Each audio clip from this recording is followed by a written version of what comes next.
This is our very first coaching session on the podcast. You will have a front row seat to a real coaching experience. And you will also discover two strategies. Yung isa, matututunan mo how you can find out what truly matters to you. And then, paano ba mag-break free from procrastination that's holding you back? So, stay tuned. Welcome to Realizations with Clarissa, where productivity meets well being.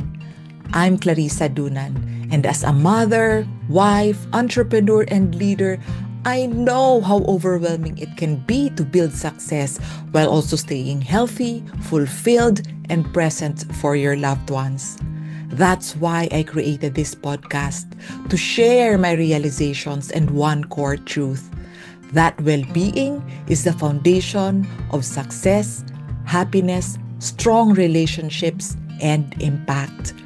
Here we'll talk about mindset, habits, and simple shifts that bring more energy, calmness, and joy into your life and work. Enjoy the show. Our guest today is Jeremy Esperanzate. Matagal ko na siyang fina-follow sa Facebook. So he's a clinical nurse specialist in London, an ICU nurse. And at the same time, he's also an entrepreneur. So meron siyang real estate business. He's also the creator of Germination Media and Events. So nagfa-facilitate, nag-organize at nagpo-promote siya ng iba't ibang mga events, Filipino events, lalo na doon sa England.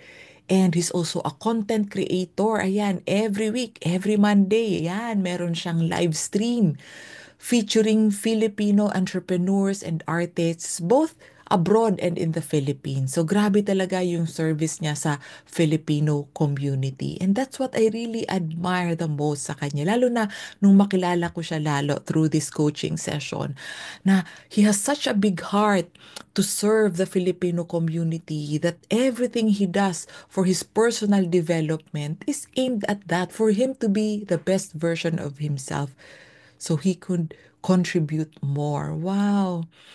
Actually, I contacted him para interviewin siya sa podcast na to about entrepreneurship, about personal development, about mindset. But then nakwento niya sa akin na siya nakapagpa-coach na siya before and he really found it helpful. So I asked, would you like to be coached instead on the podcast and we can upload it para maraming tao matuto din from your experience. And I could also coach you para ma-overcome mo yung current challenge mo. So yun yung offer ko sa kanya and he agreed. That's why we're here. Sa totoong coaching session with real transformation and real results. And I encourage you habang nakikinig kayo, lalo na doon sa two exercises na request ni Jeremy, for you to actually do the exercise as if ikaw yung ginaguide ko para makuha mo talaga yung maximum benefit sa episode na to. So, let's begin. Mm. So, Jeremy, what would you like coaching on? Um, Mainly, I think productivity. Okay. And when you say productivity, what specifically do you mean by that? Um, Getting more things done. I mean, not just Mm-mm. more. I mean, something that really matters. Mm-mm. You know, something that will give me long-term benefit. Yeah. It's not just like small things, but we would like to each of us personally. I have a desire to Mm-hmm. help or do something big for the community. Yes. So yeah, So productivity mostly for your work, for what you yes, do for yes, the community as well. Okay. And what yeah. will that give you kapag nakuha mo na yung productivity na hinahanap mo? Um, Sense of accomplishment, I would say, and Mm. fulfillment that I've done something good for the community. Yeah, Mm. I think that's it. Yeah. And when you have that sense of accomplishment kasi contribute ka sa community, what will that give you? It will inspire me more. Mm, Kasi for me, if you do something, it's like um, looking after a plant. Kasi syempre, pag lumaki yan, hindi naman once na lumaki yan, you will stop looking after it, diba? So, mm, continue lang. Continue. As long as, kasi yun yung para magbibigay sa iyo ng ano ng motivation and more drive uh, to keep going mm. until while I'm alive and Yeah. able to do all these things Yes. for the community. Mm-mm. Always want to make a difference.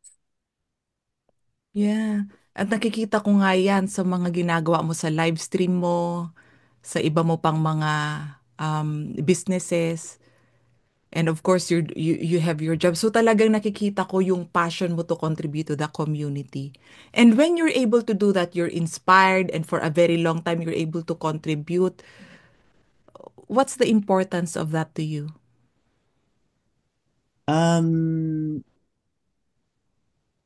on a personal level, there is this element na I would like to prove something to myself na I can do it. Mm, So I think that's what is important to me as well mm, na you're not competing with anybody but you're competing with yourself. You just want to mm, prove to yourself na yeah, I yeah. can actually do this one as well. If other people can do it. Kasi yun ang guiding principle ko palagi and I always tell this to people as well. If nakaya nung ibang tao, kaya din natin. Mm, yeah. And what would it mean to you kapag napatunayan mo na kaya mo din? Um, it would mean we're going deeper and deeper. Yeah, and it's very important Yeah, yeah. for you and me, most importantly for you, to really Mm. see your values. Yeah, yeah, yeah. Yeah, because we're getting deeper into your values that drive your decisions. Mm. Hmm. So ano yung ulit yung tanong? Yeah, so what does that mean to you kapag napatunayan mo na sa sarili mo na kaya mo din? I can be an inspiration to Mm, other people. Parang I will be a living testimony na we are all made for something, you know? Hindi ka mm, lang kasi ito yung napansin ko rin sa mga like people that I get connected with. mm, Parang they don't have the confidence in themselves na kaya nilang gawin yung ganito, yung mm, parang they're just stuck in alam mo yung trabaho, bahay, ganyan, and trabaho, bahay, ganun, and then nothing mm, else. But you can actually come out and then do something uh, that can make a difference.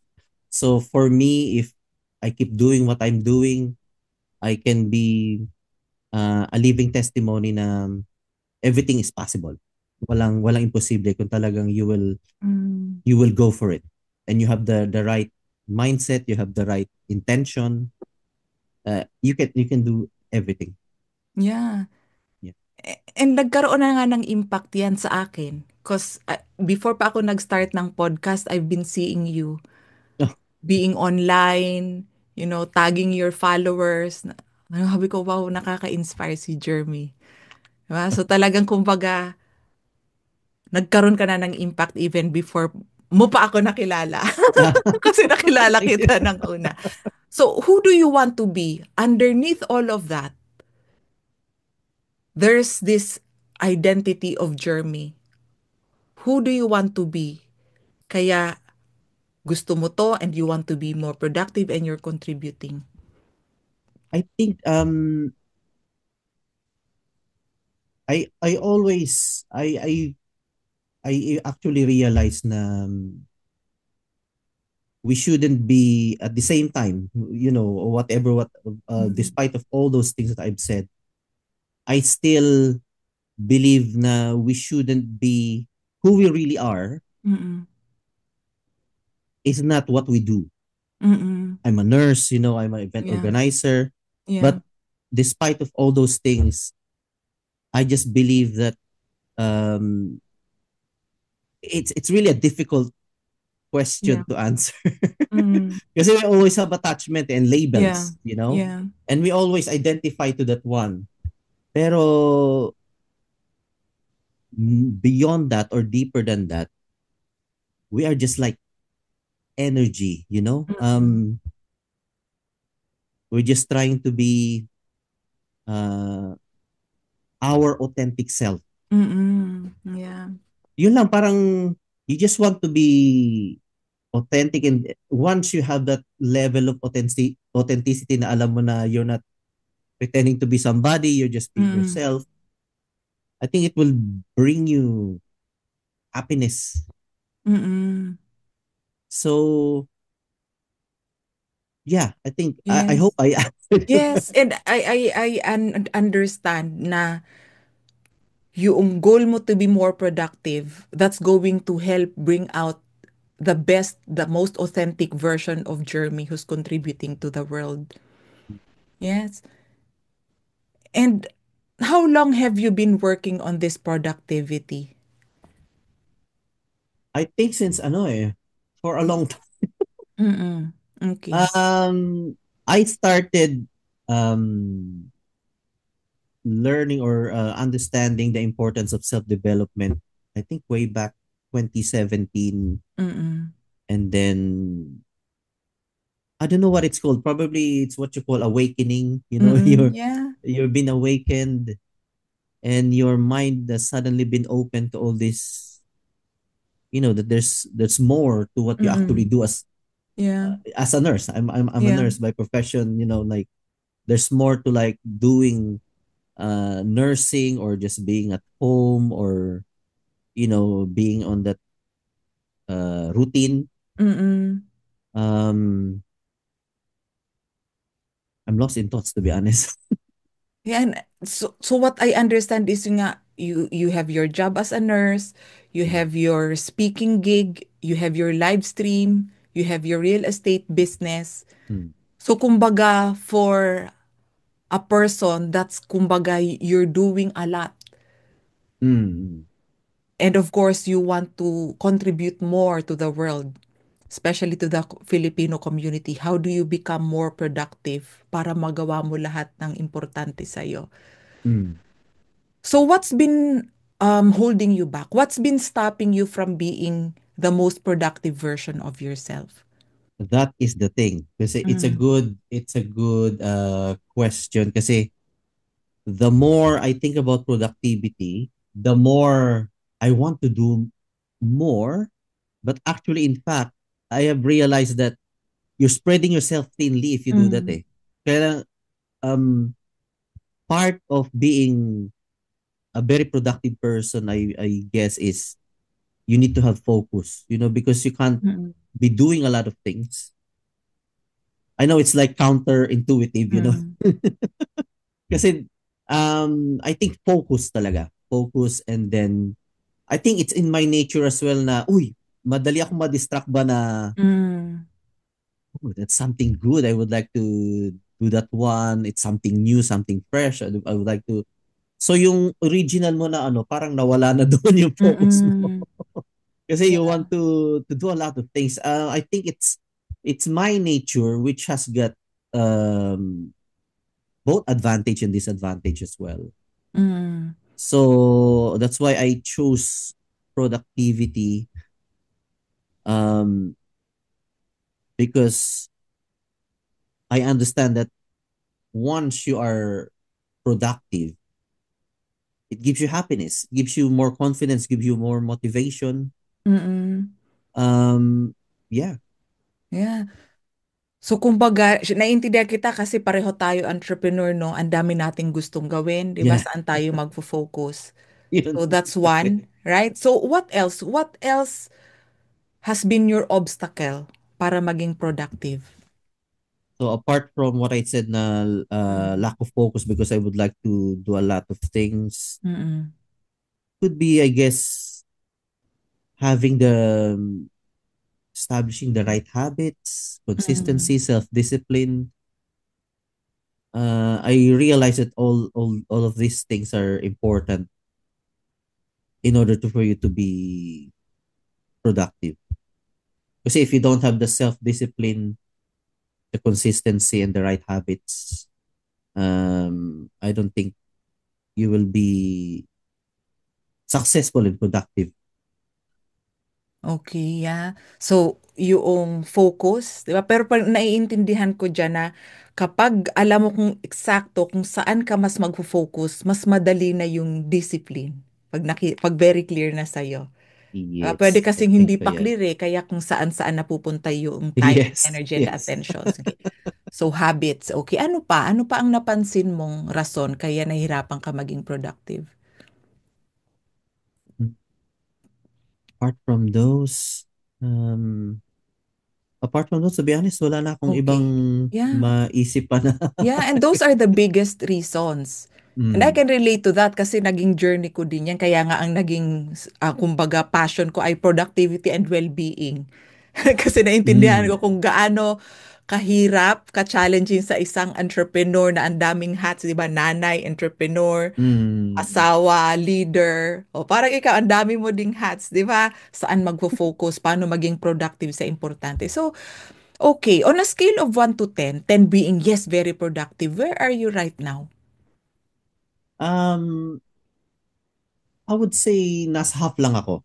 Five. Okay, Five, 5. yeah, yeah. So what's already working? 5 is a good score. Diba? First session natin to, but you're already on a 5. So what's already working? Um, Working in what way? Na productive ka? On the events that I'm doing, Mm, um, I think that will be my yung events that I got in the pipeline. That will be my point of reference. mm, Kasi I've still got that's why I scored myself 5.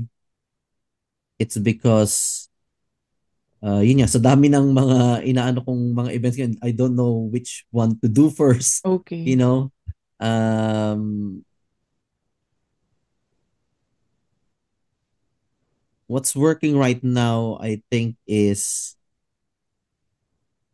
I have to go by with what feels um, right for me or Yeah. where I will be. Kasi may mga task na you procrastinate on di ba? Parang, Yeah. wag muna to kasi parang, alam mo yon. So, parang inuuna mo yung mga task na gusto mo. They are important, of course, but meron mga task na mas gusto mo unahin muna and then Mm-mm. naiiwanan yung iba. Okay. So, at the moment, I think I'm working on that kind of system. Okay. So ang napansin mo, kaya ka 5 kasi yun nga okay ka na doon sa speaking gig mo. If I'm understanding it right, productive ka doon kasi that's what you enjoy more. That's Yeah, what you yeah. like doing. Kaya mas Mm-mm. ginagawa mo siya. Productive ka sa mga bagay na gusto mo talaga, yung tawag ng damdamin mo. That's aligned with your passion and your strength, giving you enjoyment, Yes, fun. yes. Yeah, Okay, yeah, yeah. great. So, nasa 5 ka. What would need to happen para maging 6 yan? Kasi syempre, magusto natin, di ba? Hindi naman agad 10. Winner kung Yes, 10 yes. agad. Pero, di Yeah. ba, mas mahirap pag ganun. So, step by Mm. step, what would turn 5 into a 6 na productivity? What do you need Uh, to see or feel or happen? What do you need to happen? Having said that, I think I need to let go of those not let go, but I have to overpower that desire na gagawin ko lang kung ano yung what feels Mm, enjoyable for me, yeah. So, kailangan I have to set that aside and then isipin ko talaga ano yung talagang mas kailangan kong gawin na magbibigay ng ah na, na mas cover ko yung mas marami akong magagawa. Okay. Kasi yun yung mga things na we procrastinate on Like, Mm, I have to contact this person. Pero mm, gusto ko medyo okay na yung ano ko. Meron na ako na ano ba na spill or pitch bago ko gawin yan. mm, So, may mga ganun instances ako na I have to, kahit hindi ko siya feel gawin, Mm. Pero alam ko sa sarili ko na pag ginawa ko to, mas maganda yung, mas malaking impact, mas marami akong ma-accomplish ba. It's a bigger accomplishment pag nagawa ko. Pero because I don't feel like doing it, hindi ko siya ginagawa. Pero yun nga, as what I've said, I had to learn how to do the things even though it doesn't feel enjoyable for Yeah. me. But I have to do it. I just have to do it. Yeah. And it's part of work. It's part of being an entrepreneur, di ba? In Kahit business. hindi mo feel, pero Yeah. kailangan mong gawin eh. Kasi Yes. it will make a difference eh. Yeah, I Mm. understand kung ano yung gusto mong ma-achieve. Now, considering that this is our first session, and we can have other sessions pa, Mm. what would be a worthy takeaway for you from this first session na masasabi mong, yes, because of this, because of what I was able to see na di ko nakikita before, solve na ako, effective yung first session. So what do you want to take away from this session for it to be useful for you right now? Um, Siguro something na ano, something actionable or practical Mm. na trick ba? Kasi I believe na we just need to hack or trick our brain eh para to do something eh na hindi mo, there's a barrier kaya hindi mo siya Mm-mm. ginagawa, what there's something holding you back. Pero Okay. may mga practical na ano na mga ways na of course you can suggest to me na if I Mm. do that, maano ko, kumbaga ko yung brain ko, yung matitrick ko Mm. siya na, uy, okay, let's do this one, and then, yeah, and then it will eventually, once I master that kind of trick or action, obviously I can use that, and it's a, what call it, it's a transferable Mm. skill na I can Yeah. use in every aspect of Yeah. what I'm doing in life. Great. So yun, And yung mga practical, actionable yeah, stuff.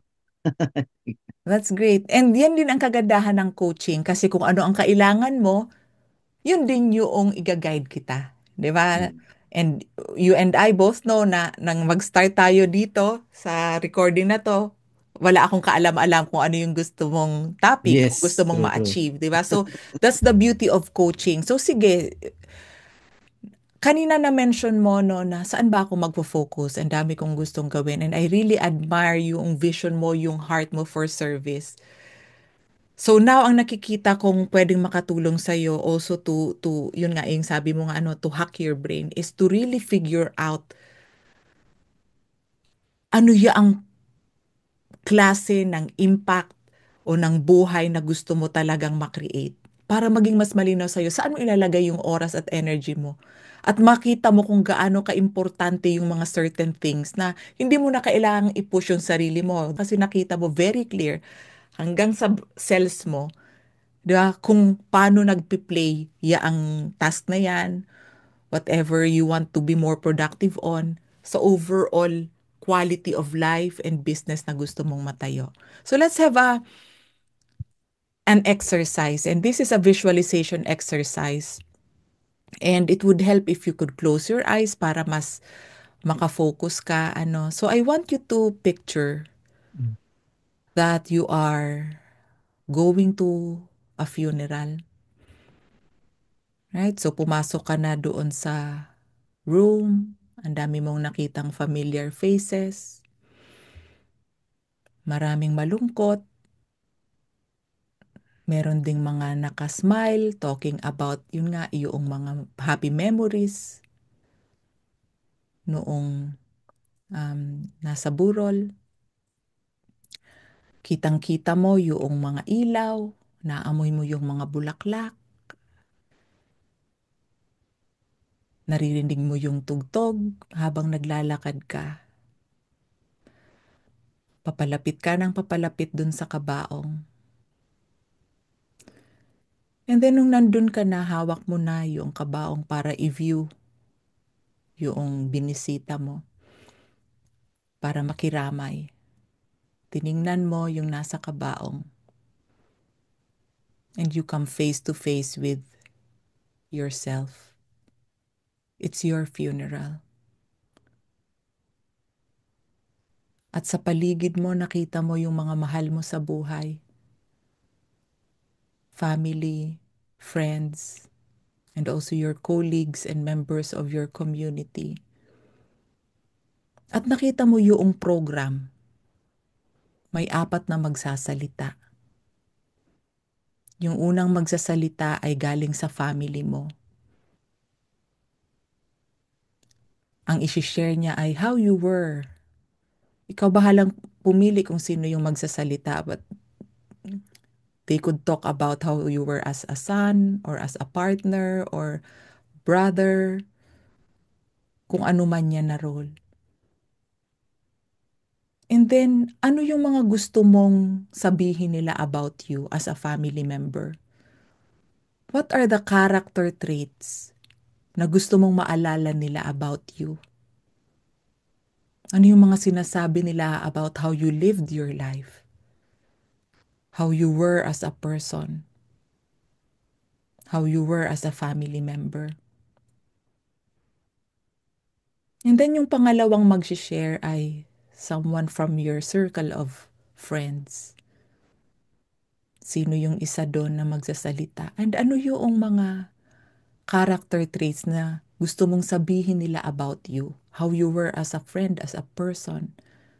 How you lived your life outside your family? Paano ka nila nakita? Kung paano ka nabuhay? And then the third speaker is from your colleagues.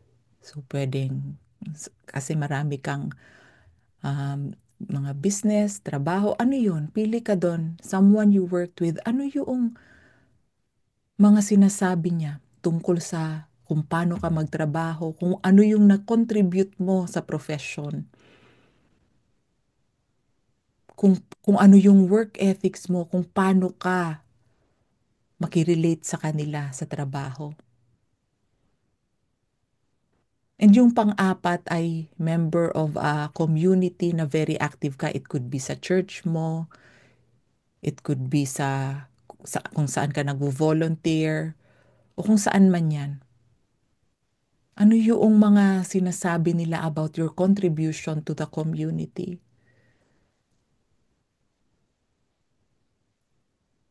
And I'd like you to reflect. I'll give you a few more seconds to reflect.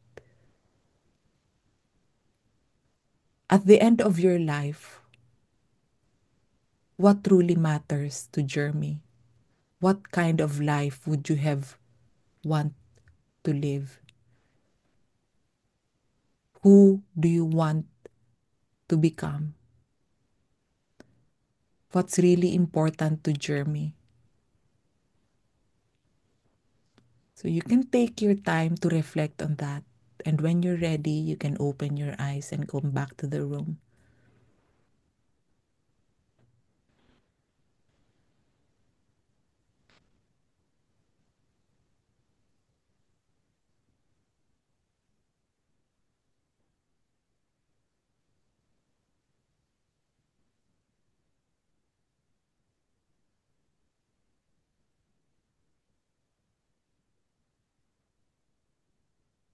Ano yung nakita mo doon, Jeremy, na hindi mo nakita before this session?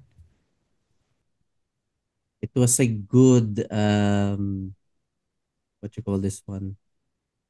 Yung funeral.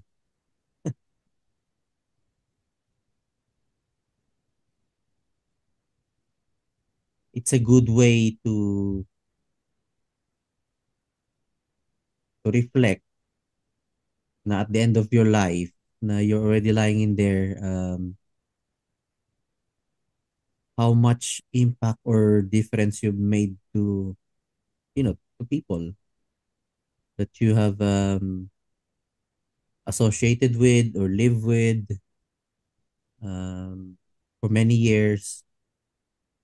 And siguro importante yung, I'm not sure if it's the right basis ano, pero yung mga tao na attend dun sa funeral mo, uh,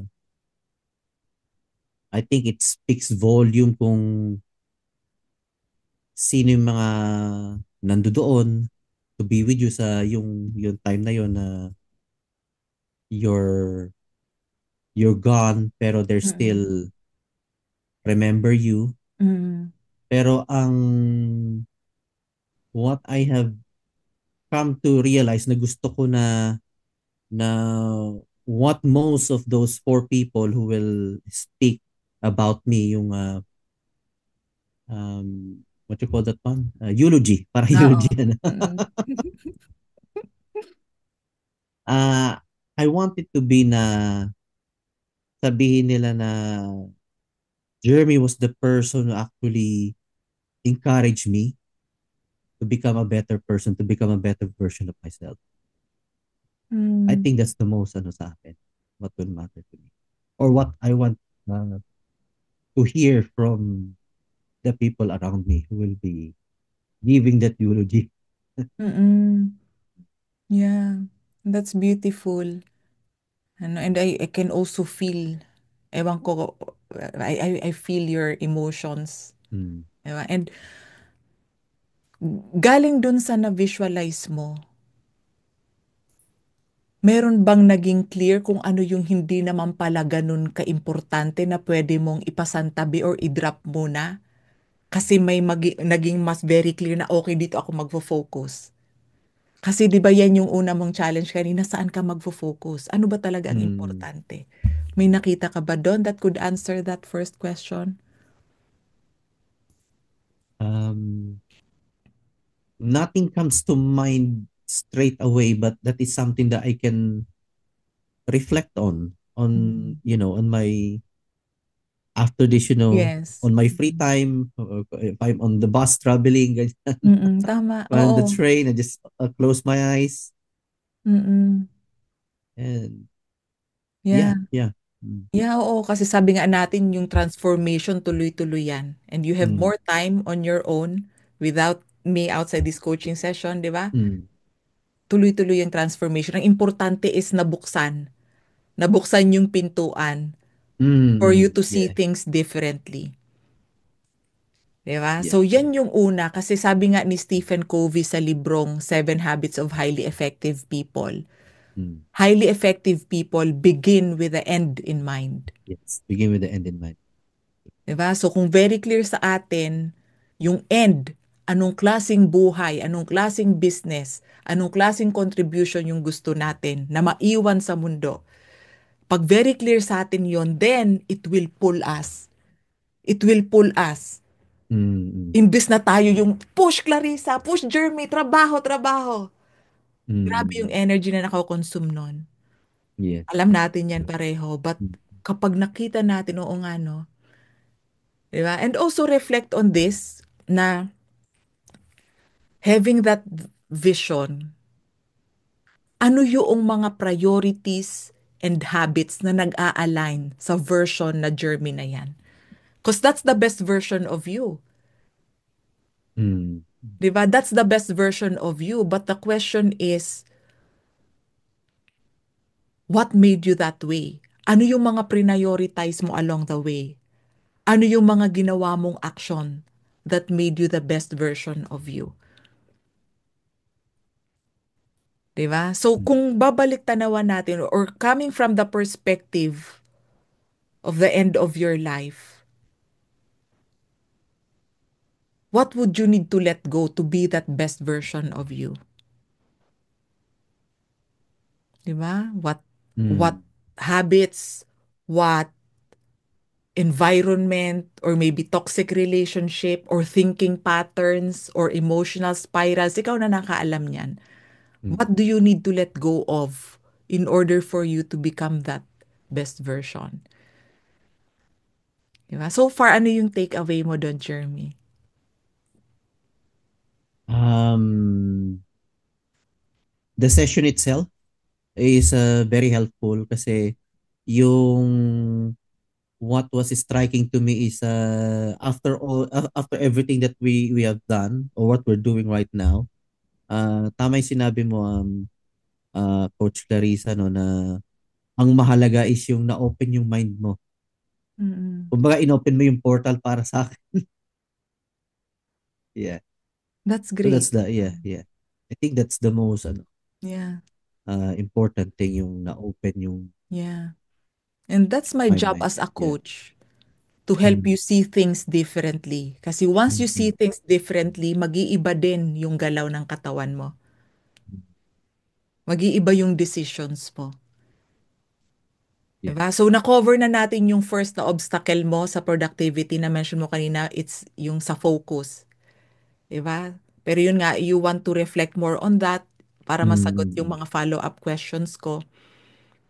And that's another beauty of coaching, yung totoong coaching, because I don't tell you what to do. Mm-mm. I just guide you for you to find the answers that are already within you. Mm.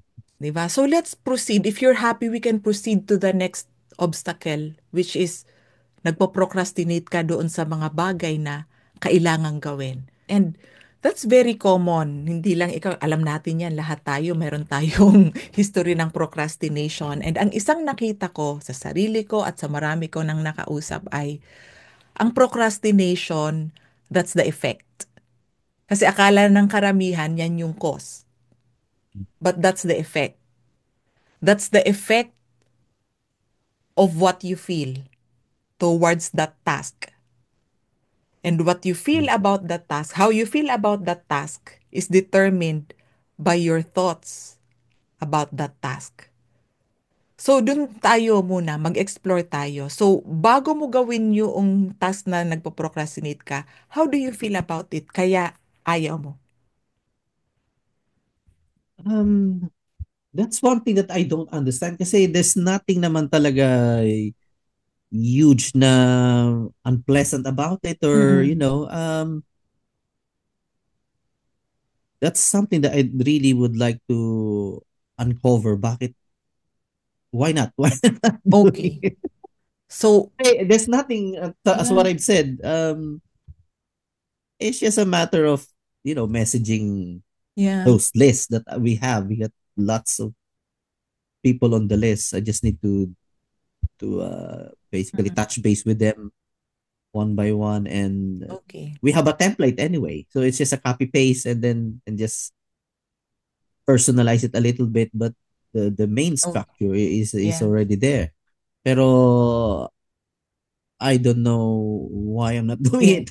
And I'm very happy you said that. I'm very, very happy you said that. Para din makita ng ating listeners yung difference ng Mm. conscious.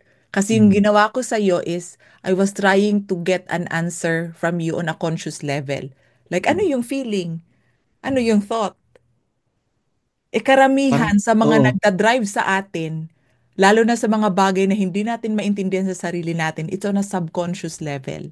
Yeah. Mm. 'Di ba? Kaya yan yung maganda din sa coaching, especially when you're working with someone who really knows how to work with the subconscious. 'Di ba? Kasi yan yung mas madali kasi nandyan yung solution. It's easier to work with the solution rather than dig the problem. Kasi ang problem mabigat, nakaka-stress. Mm. So Oh. let's loosen that up. Mm. Okay, so this is another exercise that I'm very excited to see how it works for you. So, may halo itong visualization din. So, it would help Mm. if you would close your eyes. So, imagine yourself stepping into that Mm. scenario. Yeah. Nakakausapin mo, tatawagan mo na. Ano? Where do you feel that sensation that's usually making you not do it? Nasaan sa katawan mo nararamdaman yon?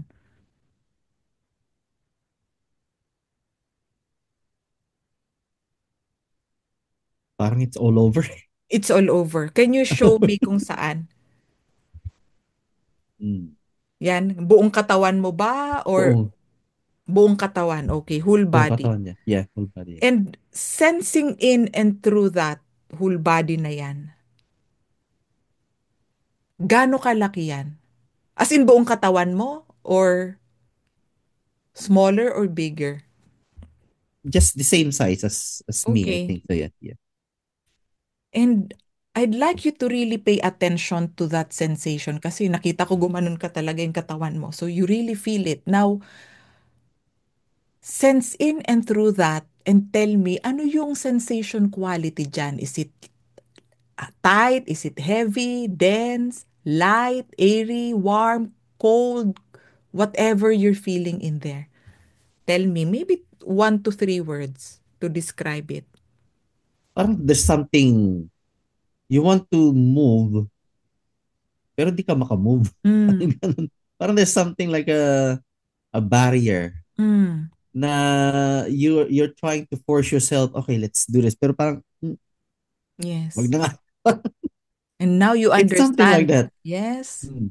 That's exactly the reason why you cannot do the task. So the first one, yung hindi ka makagalaw, parang may barrier.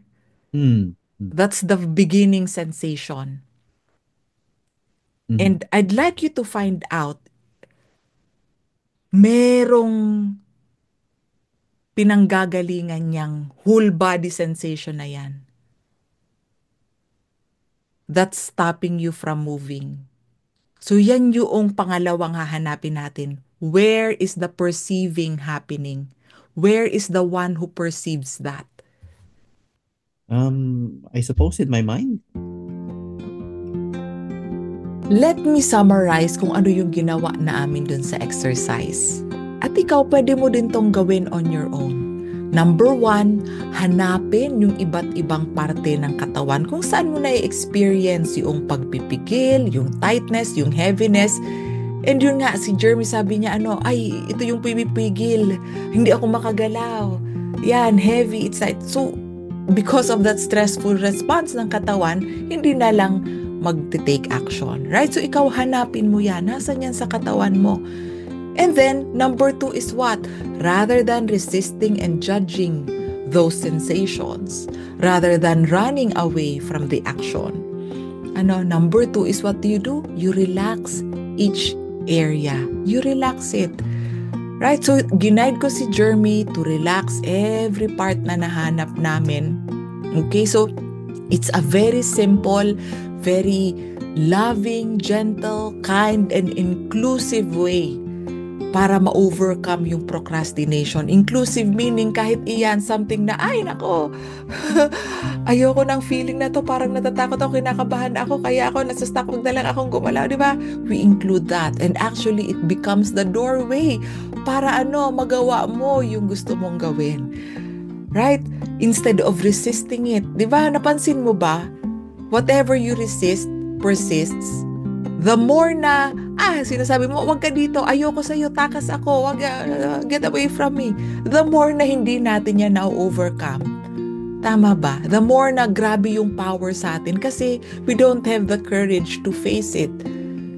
And we don't have the compassion to what? To let it heal within us. So yun yung ginawa ko with Jeremy. In-acknowledge yon, naging aware doon sa bawat sensation na yon, and helped each of them to relax hanggang sa mag-dissolve. Right? So, nakakatuwa. Makikita nyo mamaya, I will show you short clips kung saan sinabi niya yung transformation, ano nang nangyari doon sa parts na yon. Okay? So, here it is. How is it now? It's not, still a bit some tingling, but it's lesser, I would say. Okay. It's very relaxed. That's great. Yan yung gusto natin, yung mag-relax siya. Yeah, it Yeah. feels relaxed. Yeah. That's great kasi kanina tight and heavy siya, ngayon relax. That's great. And balik na tayo doon sa kung saan nag-umpisa. Kanina yung whole body mo, gumaganon ka, hindi ka makagalaw, parang may barrier. How is it now? The same or different?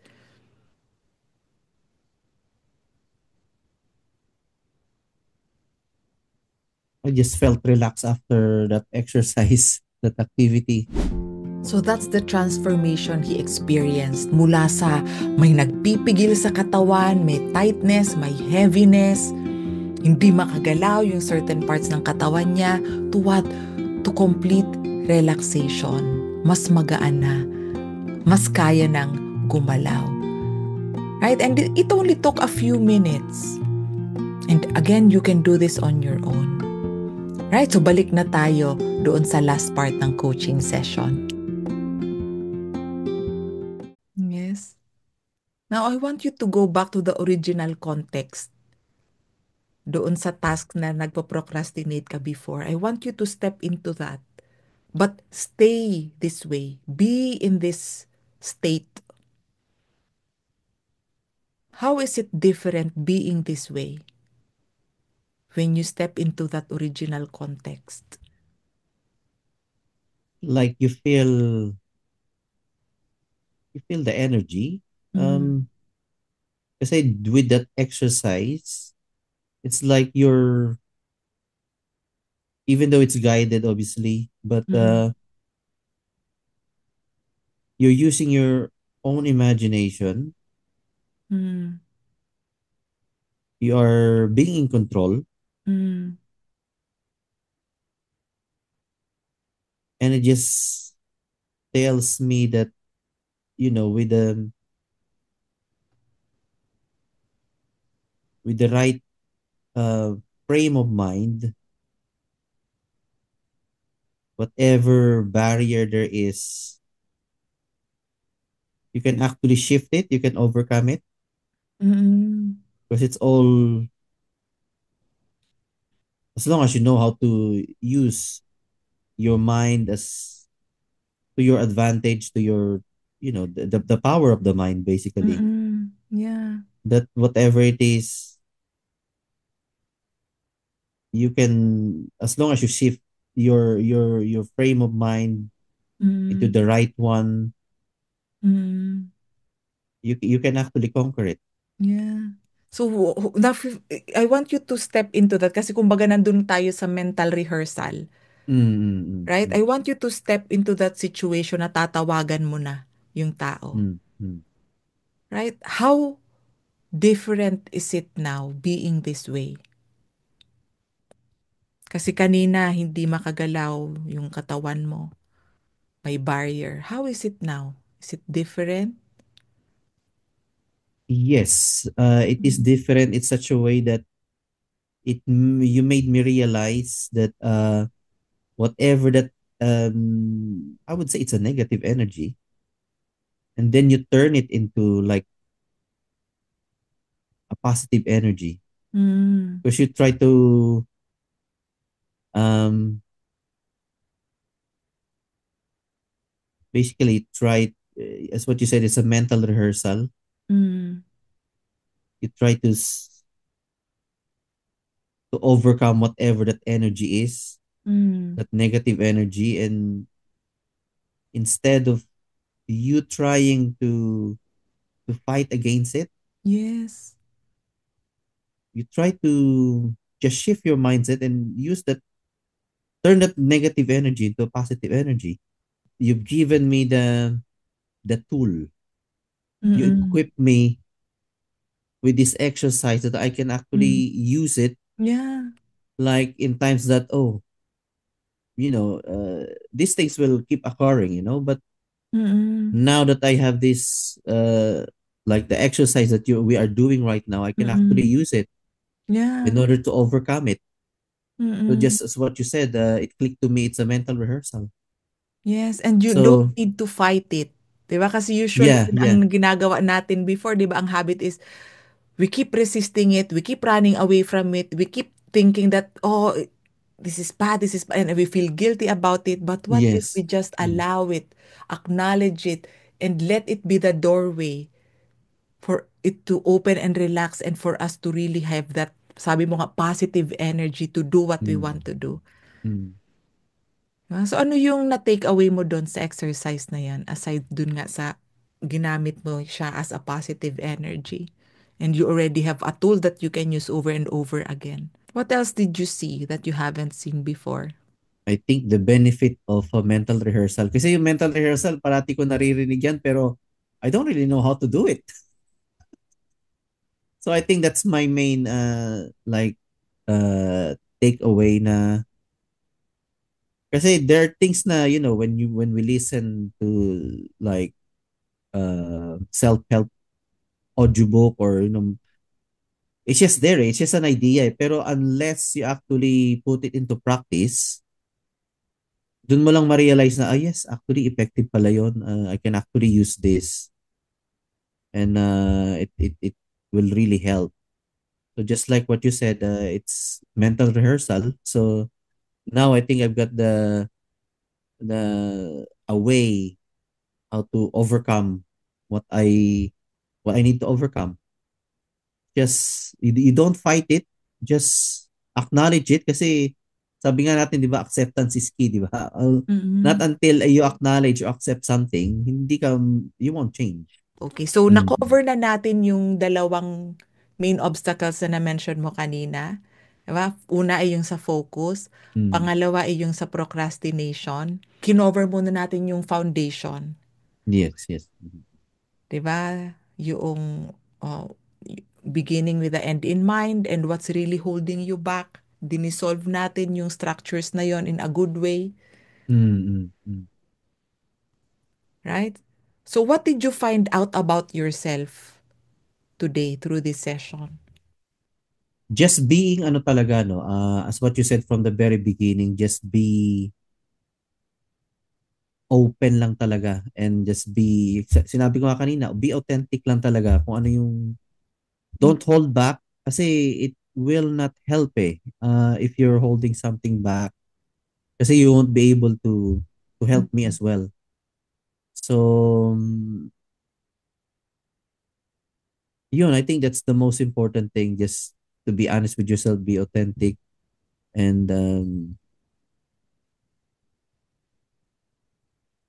yeah, I mean it's something na ano not all people can actually easily do. Mm-mm. Kasi meron tayong parating barrier, di ba? Mm-mm. Ayaw nating ano kasi you become vulnerable ba, di ba? Mm-mm. In front of other people or stranger or Mm-mm. So it has taught me itong session na to na just you need to be honest with yourself. Mm-mm. Kasi if you marami kang mga like mga barriers, it will not help you grow or discover more. Mm-mm. Tsaka masarap yung feeling na you may freedom ka ba? Mm-mm. Freedom from yung mga sarili. Actually, it's as only ourselves who are giving the restrictions. Not you, not anybody, but yourself. Mm-mm. Kasi Yeah. sabi nga natin, di ba, ang ano nating mortal nating kaaway, hindi naman yung ano Mm-mm. natin, yung talagang kaaway kundi yung sarili mo Kasi yan din ang nag-hold back sa atin Mm, So, talagang yun. totoong-totoo yung value. Lumalabas talaga yung isa sa biggest values po, which is authenticity. Mm. 'Di ba? So you are walking the talk. And I really thank you for that.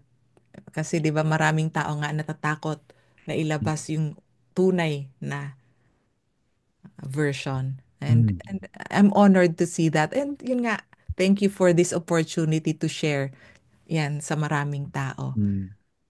So yun, I should be the one thanking you actually.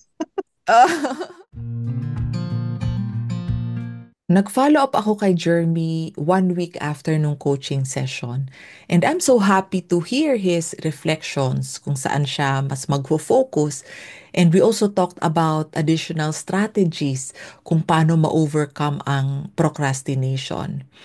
And isa sa mga strategies na yon is to make sure that the first step nung task na gusto nating magawa, it should be easy.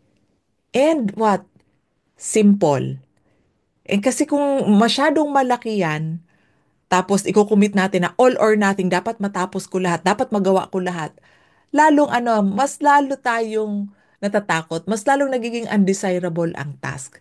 Kasi kumbaga, nagpo-procrastinate na nga tayo dyan, tapos magsiset pa tayo ng task na sobrang laki, sobrang challenging. Lalo natin siyang i-avoid. So, ang dami ng mga libro niyan, mga experts on productivity and habit formation na nagsabi, the first step, you ensure the first step by making it easy and sufficient. And then, you celebrate it. Diba? So, paano natin yan magagawa? So, halimbawa, ito, example na lang. Ako, I want to write my book. Oh, pero yon napansin ko nga, no, nagpo-procrastinate ako. Hindi ko pa siya nauumpisahan. So, ano yung sinabi ko? Okay, make the first step easy. So ano yung sinabi ko? Okay, I will sit down for 30 seconds. and come up with one idea. O, diba? So, 30 seconds, one idea, and then I don't need to continue it. After 30 seconds, pwedeng wala na akong gawin, di ba? So, that's very easy for me. Walang resistance dyan kasi one idea, 30 seconds, goodbye. So, yun yung kinumit ko. That was what, 2 days ago. And imbis na 30 seconds lang, I ended up doing it for 7 minutes. Di ba? So, imbis na one idea lang, ang dami kong nasulat na ideas. Right? So, again, ensure that the first step is what? Easy, simple. Okay? And then number 2 is what? You celebrate. Kahit pa yan 30 seconds mo lang nagawa yung first step na yan, you celebrate. Oh, good job, Clarissa. Ba, yes, I did it. Yes, celebrate. O, di ba, pwedeng simple celebration na sinasabi mo lang sa sarili mo or pwedeng yan, mag-victory dance ka dyan, magtalon ka dyan. However you do it, make sure that what? You are acknowledging the step that you've done. Di ba? Kasi, again, sa habit formation, importante yan kasi that celebration, even if it's very simple, a tap on your shoulder, oh, it releases dopamine. And yan, na-feel ang katawan mo, yes, reward, nakakatuwa. And whatever gets rewarded gets repeated. Alright, so always acknowledge yourself kahit pa yan sobrang small step. Kasi remember, you don't need to wait for big achievements muna bago ka mag-celebrate. Ang tagal pa niyan. Right? Pero yung lahat ng big achievements, lahat yan ang gagaling sa small, easy steps. At yan yung i-celebrate mo para ano, lagi kang nare-recharge, you feel more energized to do the next step, and the next step, and the next step, hanggang makita mo, ay, tapos mo na lahat. Oh, di ba? So to summarize, here's a very effective way para mabit ang procrastination at para maka-form ka ng habits around getting things done. Number 1, ensure that the first step is easy and small. Oh, as short as 10 seconds or 30 seconds. And then, laser focus on that step. Laser focus, yan lang gagawin mo. Grabe naman kung 30 seconds, hindi mo yan maupuan. Right? And number 2 is celebrate. Celebrate. And another thing that I'd like to add is, paano kung halimbawa, hindi mo pa siya nagawa? Grabe, di ba? Simple na nga, hindi mo pa nagawa. Be compassionate. Right? Be compassionate. Maybe the next step is for you not to do that task yet, but for you to have empathy for yourself. Or maybe what's needed is for you to rest or sleep. At pagising mo, mas may energy ka na to do that first step. Alright? Hope this helps. That's it. Nakita mo ba yung parts kung saan nagkaroon ng realizations si Jeremy? Yun yung mga parts na after ko siya i-guide sa exercises or after ko siya tanungin, nagiging silent siya. It means he's reflecting, he's seeing things differently, or he's seeing things he hasn't seen before. At lahat tayo naka-experience na ng ganyang realization, di ba? At yung realization na yan, that's what actually changes our life forever. Okay? At sa professional coaching, you can have more access to realizations like that. At napansin mo din ba yung transformation kay Jeremy na mula sa umpisa yung parang may pumipigil sa kanya, no? And then, eventually, nagkaroon ng relaxation, ng positive energy, and pati yung katawan niya, nakita mo, mas nakakagalaw na. And nagkaroon siya ng confidence, and also knowing that he has that tool, na sabi niya nga, brain hack, na kaya niyang magawa on his own, kaya niyang balik-balikan over and over again para matulungan siya sa mga kailangan niyang gawin. Alright, so how about you? What do you need coaching on? Pag-usapan natin yan, and you can book your free coaching consultation. Nasa baba yung link. Or baka gusto mo maging guest sa podcast and then i-coach din kita for free. Right? So kung gusto mo ng ganon, you apply for free coaching on the podcast. Nasa baba din yung link. Alright? It would be amazing if you can experience the transformation for yourself. Okay? So, Bago matapos ang episode, I'd like to share with you what Jeremy said about the benefits of coaching. Coaching in general, very important kasi this is our life eh. 'Di ba? Yung mga athletes nga, they have their coach. Singers have their coach. But these are just hobbies, you know. These are what people do. You know, if you're singing for as a profession, you're a boxer or as a profession. Pero at the end of the day, it's our life that we are meant to live. So why not consider having a life coach as well? 'Di ba? Because it will cover everything eh. Whatever we're doing. So it is very helpful.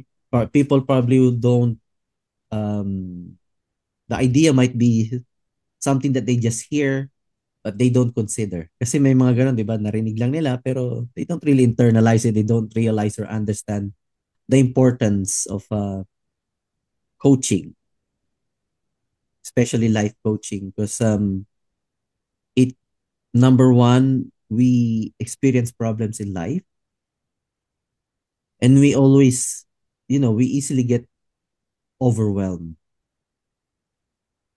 Ano ba yung, for me, what I have understood and what I have realized about the importance of coaching is you have to develop yourself. You have to work. It's an inner work. Mm. Basically, everything what we're doing right here is an inner work. Something that we do internally. Na we have to develop ourselves in such a way na we could be bigger than our problem. Kasi for me, that is the main, that's the main thing. Kasi in our life, we get all the challenges, difficulties, obstacles. Pero if your mind is not open, you don't develop yourself, matatalo ka ng problema eh. So having a coach, having a life coach in particular, will help us overcome all those things. Kasi kagaya ng na-mention namin ni Coach kanina, it will open up your mind, it will open the door, you will see things in a different way. And that's the beauty of it. That's the benefit of that one. Kasi um, everything that we experience is just based on our environment. Kung ano yung meron dyan. And you don't know if it's the right environment or not. Diba? So you have to surround yourself with somebody who can actually guide you. Kasi just like our belief, ano lang to eh, naipasa lang. The beliefs that we have right now, it's not our own belief. Kasi nung tayo lumalaki, ito yung mga belief na inano sa atin ng ating mga parents. And at the same time, it's not the fault of our parents kasi yun din yung mga Mm. pinid sa kanila ng ating mga lolo't lola. So what we actually believe is not our own belief.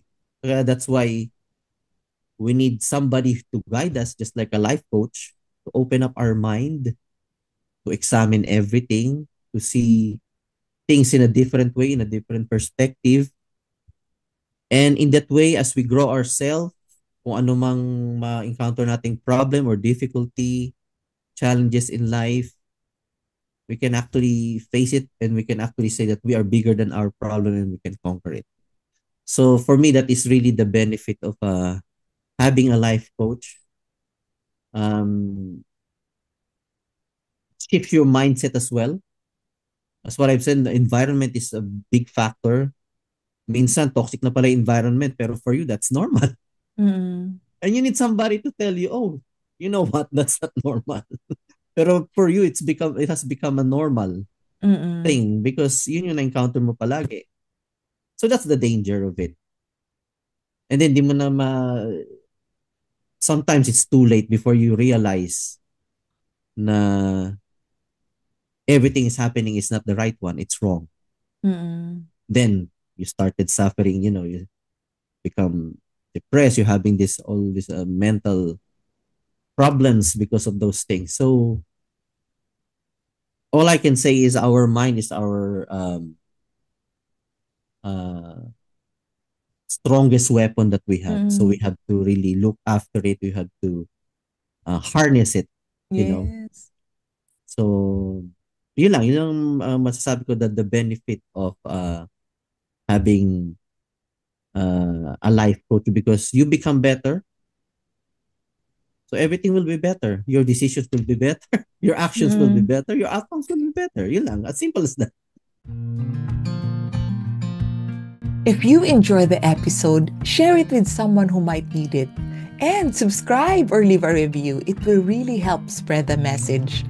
And if you're ready to have more time and energy for what truly matters to you, grab a free copy of the Teach Business Workbook. The link is below.